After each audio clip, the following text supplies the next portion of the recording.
Well, good morning, everybody. Hopefully, everybody is happy and healthy on this somewhat rainy and overcast day here in Central Ohio. We are happy to put this on as an information sharing. We're going to open it up for questions pretty quickly, and if you want to ask a question, you need to hit raise your hand button on the control panel. It's under the red arrow. We'll call on you, and you'll need to then unmute your mic. Largely what we've done in these calls with other local government officials is talk a little bit about where we are expecting the financial picture to be. First, we wish that the state OMB folks and tax would give us more up-to-date information, but their information is lagging far behind. What we're able to ascertain looking at the state numbers is that this could be a significant hit for a lot of local governments. Depending on where you're at in your financial picture and depending on where you're at in the reserves, you should anticipate that your revenues are going to fall. Now, most of your revenues are likely property tax receipts. That is not going to be as hit as bad. And candidly, we anticipate the property tax collections, to the extent that they're based on escrows and to the extent that they're based on other things, should hold relatively constant with projections. Where the revenues are going to fall off are largely going to be in the income and sales tax receipts. And that's going to impact many of you in the townships through your local government fund sharing allocations. The other thing that you're going to see a significant fall off are on the transportation and the gas tax receipts. That at one time ODOT was estimating travel and transportation was falling nearly 45%. And so you're going to see a very precipitous decline in the gas tax revenues for at least a few months of collections. But for property tax, that should be relatively unaffected. It might have some impact as people are deferring and delaying, and some counties are giving extensions and doing things like that. So it might be a timing issue. 2-3 years from now, when some of those get picked up, if the economy's back humming, most of those reappraisals should be relatively negligible and little impact. If you have a JED, if you have a TIF, all of those could be impacted much more significantly. And from that perspective, you just need to be careful about your anticipation. Let me put this in context for you. We were anticipating that the auto sales tax receipts for Ohio, auto sales tax receipts for the month of April, were down over 50%. The non-auto sales tax receipts, depending on the numbers and depending on how you can calculate the Amazon numbers and the like, are going to be down in the 20 to 30% range. The income tax receipts, remember, all of the income tax receipts were kicked from April to now July, and that's going to be a fiscal timing issue for the state. And so that moves us from one fiscal year to the next fiscal year. The state's fiscal year ends June 30, and so July 1st, it's a new fiscal year. And so moving those tax collections for income purposes from April to July pushed about 30% of the state's receipts from income tax into the next fiscal year, which is why the governor and the legislature have scrambled to balance the end of this fiscal year, which ends certainly the new year starts July 1st. And so that is a big distinction for the state. And that likely is going to be reflected in local government fund sharing. So with that, let's get to some questions. From the audit staff perspective, most of our 800 employees work remotely and worked remotely before this. We've asked our people to stay remote at least through May and probably through June. And so if they're working on an audit, they may ask you to pull records for them and they'll come pick them up and take them back to work on them. And so we have asked our audit staff to use maximum flexibility when auditing during this period and when they actually audit the COVID periods. So what we want to do is make sure that your people are giving us as much information as we can to use that maximum flexibility to help you. Certainly, we want to be able to help you, and you have to give us information to be able to do that. And so from that perspective, if you've got questions, click the raise your hand button and let's get to some questions. First one's an email question. Has there been an increase in the cybersecurity attacks, and what can we do to prepare? Great question. I'm going to kick this over to my IT director, And certainly cybersecurity before COVID hit was our #1 concern. We were losing, in our impression, more losses to Ohio government by cyber attacks than we were to employee theft and dishonesty. But with that, let me give you over to my IT director to try and respond to that. Mr. Potts. Sure, thank you, Auditor. We have seen an increase in things like phishing attacks. That certainly has been a problem. What we want to see is people just increasing the awareness. So you want to make sure that your staff are properly trained, that they're properly aware. We do testing for cybersecurity in our office. We do phishing tests.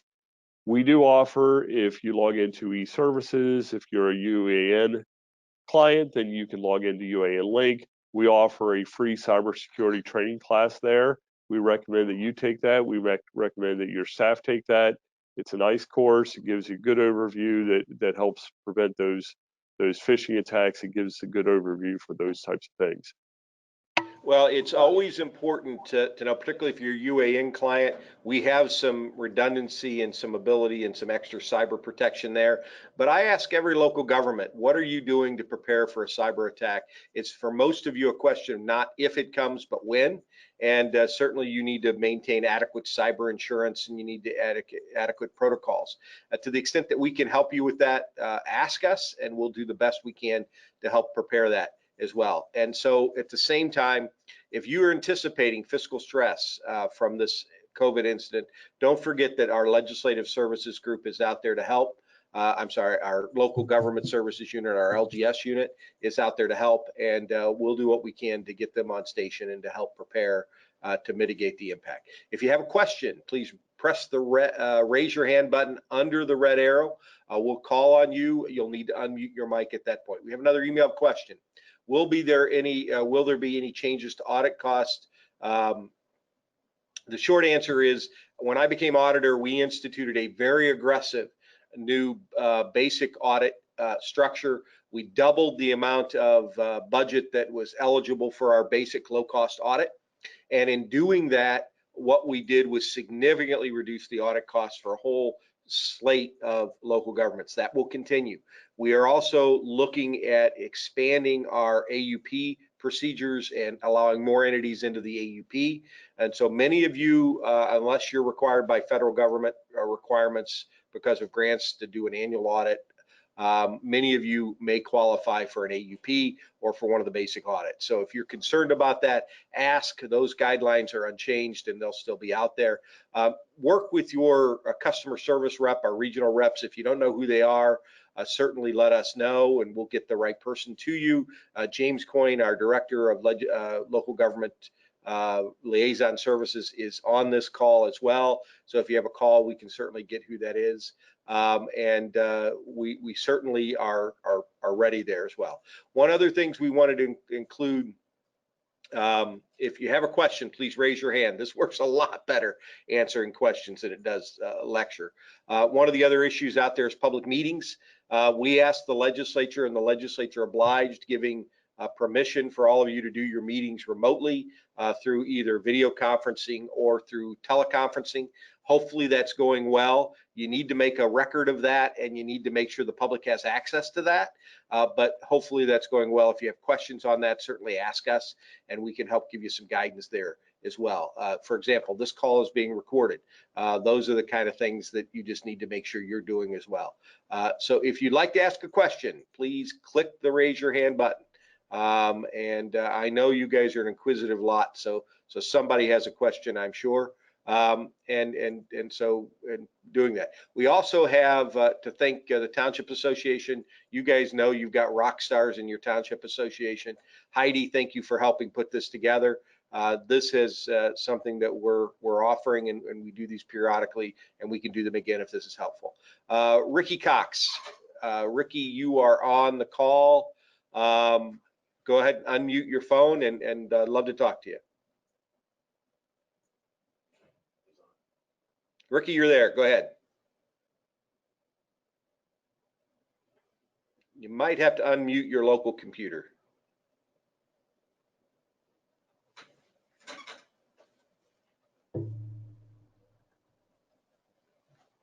I don't hear you, Ricky. Are we? We can come back to you, Ricky. Heidi wants to know, will audits be impacted? The short answer is we hope not. It's very possible. We did extend some deadlines and some things like that on the audits. Our audit staff are hitting their audit numbers, so they're getting the same audit volume that we did a year ago and 2 years ago. So our staff are out there, and hopefully they're hitting and communicating with you. If for some reason you are in a COVID related situation and you need a special dispensation, or you need some information from our folks, or a delay, make sure you let our people know, talk it over with them. They are trying to be flexible on that, but hopefully you're hearing from our folks, and our audit team is out there doing what they need to do. Our next caller is Roberta Kreitz. Roberta, go ahead and unmute. You're on the call. Thanks for joining us today.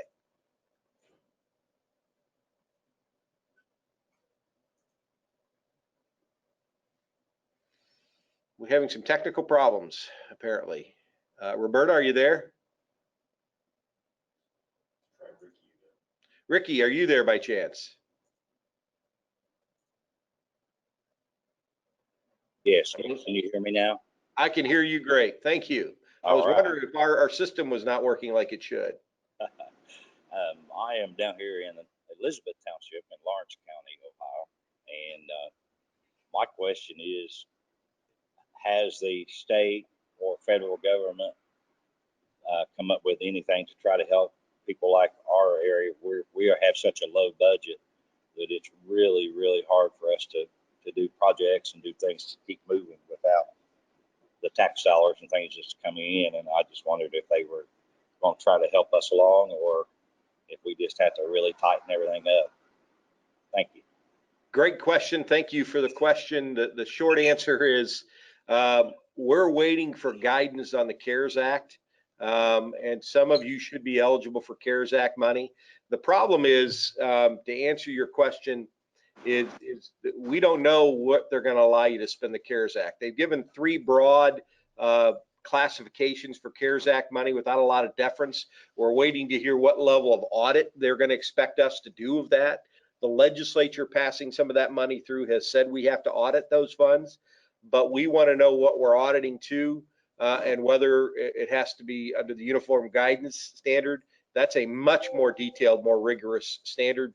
And so if you're going to get any of that federal pass-through money, whether it comes directly or whether it comes via the state, you need to be very careful that that's only spent on the things that they're telling you it can be spent on. And so in that perspective, before you start writing the checks, you may want to check and make sure that you're in the realm of what that could be spent for. We know OBM is going to give, frankly, a little bit broader guidance. We're concerned that until the feds tell us what that guidance needs to be, that they may give people a false sense that they can spend that money without some of the safeguards. And that's going to be a problem. We would prefer that the feds basically send you revenue replacement payments so that you can spend them under your ordinary course. But until that happens, that's not what they've done. What they've done is send payments in a very narrow bandwidth as to what you can spend them on. And so we don't want people making decisions that they can spend that for other things and then get into a fiscal hole where they have to do repayments or recaptures. And so we want to make sure that we're on track of that. Hopefully, we hope that they would give us guidance this week. As of today, it hasn't happened yet. We're coming to the end of the week, so maybe next week. And so in regard to that, hopefully that takes care. Roberta, we've got Roberta's question. By the way, did that answer your question, Ricky? Ricky's muted again. Yes, thank you very much. Okay, it's the best I've got. You know, the legislature's fighting through this whole budget situation themselves. Hopefully they aren't going to make a very big adjustment to local government funds, but you should anticipate, the governor's telling everybody a 20% adjustment.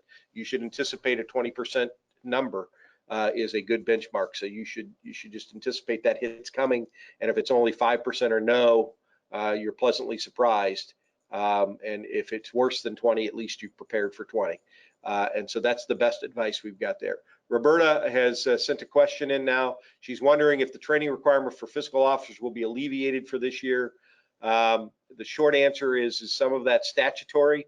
We are trying to help with the training requirements by offering online training. You can register through our website and trying to make the training available online and to you. If you have a problem with that, make sure you contact your local government customer service rep on our staff, and they will try and get people to make things available to you, whether it's online or otherwise. But we think that the online training will take care of a lot of that. We are looking, our local government summit that was supposed to be in April, most of you know was canceled. We were going to add in our fall fraud conference another day to pick up some of this training. We're still debating whether we're not going to be able to do that live or whether that's going to have to be online. If that goes online, certainly you'll have access to that as well. So the training is still out there. We are flexible. If for some reason you can't get your training, let us know. Tell us the reason. It's always better to have that discussion, and we're trying to use maximum flexibility where we can. So right now, I'm also being told that the training link is being added to the comments on this forum. So the link for training should be out there for you to take a look at. And so the short answer, that's where we're at. Nikki Stewart. Nikki asks, can we cut holidays, vacation time off for employees? Well, first of all, it's going to be a question that's largely determined by whether you're under a collective bargaining agreement or not. What has historically been done in the state is something called furlough days, where essentially you take a salary reduction to give people days off. Roughly 9 days, 10 days is roughly a 4% adjustment. And you can do you can do the calculation, but you have to collectively bargain that. If you've got collective bargaining agreements, if you've got other employees, you can do furlough days. You can make adjustments. Those need to be done by the trustees. Remember, everything you do in those kind of adjustments needs to be voted on and needs to be authorized. But generally, you can do those kind of things. For more detailed questions on some of that, you can ask our LGS folks who are out there and available to answer some of those questions as well. Another question from Heidi: what safety precautions are being taken by the auditors? The question is our people are using masks, using sanitation, doing other things to get the records. Most of it is going to be asking you to pull records. The new CDC guidance is that the virus doesn't live very long on things. So what we're doing is asking records to be pulled, probably set in a conference room for a little while or set someplace securely, and then our auditors will come access those or we'll take those back and go through those. So there should be minimum impact. When there is a necessary for face-to-face impact or discussions, our people are using the Teams protocol to do video conferencing and other things through our system. You asked about cybersecurity earlier. We aren't recommending you use Zoom. The state IT directors have all flagged the security protocol problems with Zoom. But if you're using Zoom, we'll participate in a Zoom. We won't initiate a Zoom. We are using Microsoft Teams. We can use and put you on that platform. If you needed to do a conference, we can help facilitate that with our folks as well. We also use the Skype commercial platform, which both have security protocols that we have higher confidence in. And so in that regard, if you need help with that, let us know. So hopefully I answered those questions. If not, remember you can click the raise your hand button in the control panel. It's located under the red arrow. We'll then unmute and put your microphone there. Another question from Heidi: is there still capacity to set up UAN if a township's not currently on it? Yes, our people can do that. A lot of that can be done remotely. We will dispatch people. They'll operate with appropriate safety protocols. They'll ask you to stay 6 feet away, and they'll ask that you not be there, or that if you're going to be there, they'll do the training remotely. There are all protocols. Our people can do that, and so from that perspective, that will be there. Susan Kimmett, I don't know Susan. I think Susan's from up my way.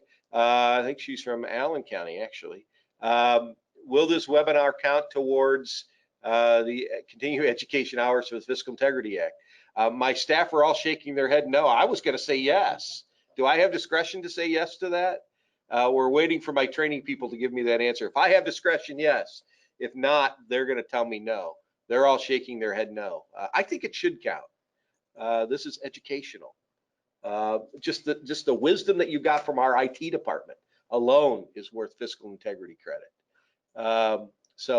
We'll get you that answer, Susan. My suspicion is no, but I would think it should. Why wouldn't it?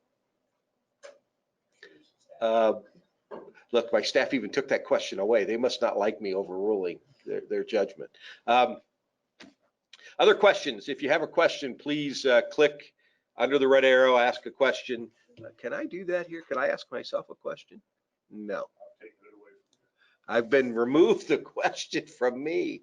Other things to think about when we're out there talking about running your townships. Look, we know this is a different scenario, and hopefully you're conducting your meetings remotely. Hopefully you're making sure people have access, but there's going to be decisions and protocols. And again, you're going to, as long as you give us a way to help you, don't give us a shoebox and say this is what we did. Document.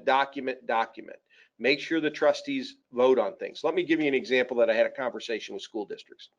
School districts have very statutorily clear requirements with regard to their ability during pandemics to pay teachers and to pay certain bus drivers. We asked them anyway to go ahead and have the school boards vote whatever their protocol was to pay people who were not regularly showing up and seeing students in the classroom. And we got some pushbacks through some of their fiscal managers because of the stress and because of the statute provisions. And our response was it's always better to have a legislative record, because let's say, for example, you decide to pay a coach who happens to be a teacher for coaching in the spring when they didn't have a spring sports program. If you approved all of that by your school board, we can justify and then go in and say, okay, the public policy of the state, public policy of the nation was to do this. This makes sense. They did some work preparing for the season. They stayed in contact with the athletes. We can justify it and then explain why you did what you did if you have a legislative pronouncement. If you just did it, it's going to be much more difficult for us to do post hoc, after the fact explanations. And so in that regard, please make a clear legislative record of what you're doing and why you're doing it. Mr. Hinkle has just walked in. Bob, the question of the morning was, do they get fiscal integrity training for participating in this conference? Should they get, can we give them credit for this? I believe the answer is yes. See, Bob agrees with me. He thinks the answer is yes, but he's going to verify that. And if it's the case, we'll give you a time and a code, and you can submit it and just say the auditor. See, now my staff is freaking out because they got Hinkle and Faber saying something. So our next question is from Jason Hartchen. Great, Jason, good morning. Trustee in Perry Township and Montgomery County, with the impact to property taxes, what should rural townships that depend heavily on those funds do? Is there consideration for how the lack of taxes create fiscal distress? Jason, first of all, we're hopeful that there won't be much impact in the property taxes. There may be a situation where people don't have the revenue and they don't pay their property taxes. But right now, remember, property taxes are collected a year in arrears. Any evaluation of the property taxes from the valuation standpoint will not be picked up in the short term. It's possible that the June, July collection could be offset with fewer people paying. We do not anticipate that that's going to be a substantial number for two reasons. First, on the commercial side, most people seem to be able to meet those requirements. On the residential side, a lot of people are escrow. There is no reason that an escrow payment is not able to be forwarded from a bank. And so it's going to be a case by case basis, but we think that it's going to be certainly not a significant impact. However, if it is, don't forget that most of you have the ability to do advanced loans or discussions with your county auditor's offices if for those revenues as well. The bigger issue is some counties are delaying that property tax collection period. The tax commissioner is rather reluctant to grant those, but they have the ability to delay them for 30 or so days. So Jason, if I didn't answer the question, please click and get back in here and let's get you a more detailed answer to what you're looking for. With regard to the fiscal distress question, the answer is yes. If you think your community, your township is going to have financial issues, please contact us. Let's get in there and get our local government support unit in to help so that we can help start taking steps to help manage through this early. We want to get and help you before you get into fiscal distress or fiscal emergency. I have made some arrangements to even reduce those rates and to candidly provide some assistance through our local government support unit for those entities early at a reduced rate. And so please contact us. Let us come in early. If you think that's going to happen in your township based on their revenue picture or there's something coming, let's hit that early so we can get ahead of the storm. So hopefully we answered that question. If I didn't come back in, we want to make sure we get a discussion going on. Heidi is asking another question. Will the auditor's office be putting out a bulletin with regard to the CARES Act money? Yes. The short answer is yes. We've had that discussion. We're not in a position to do it because we just don't have the guidance. We are trying to do that. I've got a team that's working on that. We will be talking about what that's going to be. Again, I think OBM is going to give less specific guidance. They're going to give very general guidance, and a lot of people may be misled under that guidance. And so we want to make sure, God bless the federal government if they come in and say that this can be used broadly. That's not historically what they do. What they do is say these are what this can be used for, and when you audit to that, you have to audit to this higher standard, and you have to do a time study, all this other long story short, we hope that's not the case, but historically that has always been the case on the audit. And so if general guidance is required, we want to make sure you have that, and we will certainly add this. By the way, in case you didn't know, on our website we have frequently asked questions. The FAQ page on our website will also be distributed through the association, and you can access that. So any questions that are asked on these calls, our staff puts them on the question and then puts those question answers back there. And so we want to make sure that we're getting that information as broadly and consistently as possible. So with regard to that, I can't emphasize this enough. If you think you're going to have a problem, call us early. Let us come help, and we want to make sure that we're providing that service. If you're on the UAN system, and make sure you know what you're doing on the UAN system, let us help there as well. If you want to join the UAN system, we think it's one of the best systems out there for the dollar. Let us know. We can help facilitate that as well. It's been 30 minutes, and if you have another question, go ahead and click the raise your hand button. We can take one or two more questions, but I don't want to keep you unnecessarily. And from that perspective, Bob, is there anything on your list of things that we need to hit? I'm trying to get an answer to the FIA for sure. We're trying to get a for sure answer, and we will put a for sure answer on the website. We'll follow up with Heidi. And so we'll make sure we get that question answered. If we do, right now, it would be a half an hour credit. And we'll make sure you get that. We have a way to log. Do we have a way to log who's on the call? Do we know who's on the call? So we know who's on the call. We'll just make sure everybody who's on the call gets credit for that half hour, if we're allowed to give that credit. Karen McCline asked, what types of information will the auditors be looking for in the audit concerning COVID-19? And the question is, it depends on what we're looking at. If we're looking at, we're going to be auditing to the federal guidelines and to the state guidelines and the statute when that gets finalized. The bill is currently in committee. We don't know what the final requirements are going to be. And so from that perspective, we have to audit to whatever the federal guidelines are, and we don't know what those are yet. So that's why we're urging caution before people spend CARES Act money. We know the general 3 large categoricals, and if you're spending in that categorical, we want to give you maximum flexibility. With regard to other audits covering the COVID-19 period, we're going to look for the same things we did in all of our other audits, but we are looking for maximum flexibility with regard to spending deviations. For example, if you have a groundskeeper that you couldn't have come in and do things, and you had them work for home, or you had them work on maintaining the equipment at home, or whatever you had them do, what we would look for is, did that person have authority for this deviation? And the best thing there is hopefully the trustees passed a resolution saying, hey, normally our guys are in the shop doing 40 hours a week, but we've directed them to do these 5 things. And just a simple township resolution from the trustees. Here's the things we had them do. And we're not going to go in and do a time study. Well, doing these 4 things only should have taken 37 hours and you paid them for 40. We're not going to do that. We're going to look to see that you had authorization, there was a deviation, you explained why the deviation was, and in that we're going to give you flexibility and judgment in doing that. But have the records, have the documentation as to what you did and why you did it, so that we can help you help yourselves.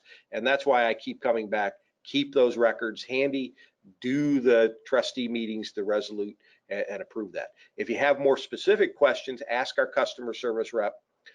Depending on where you're at, it's one of our people around the state. If you're not sure who that is, you can always contact James on our staff.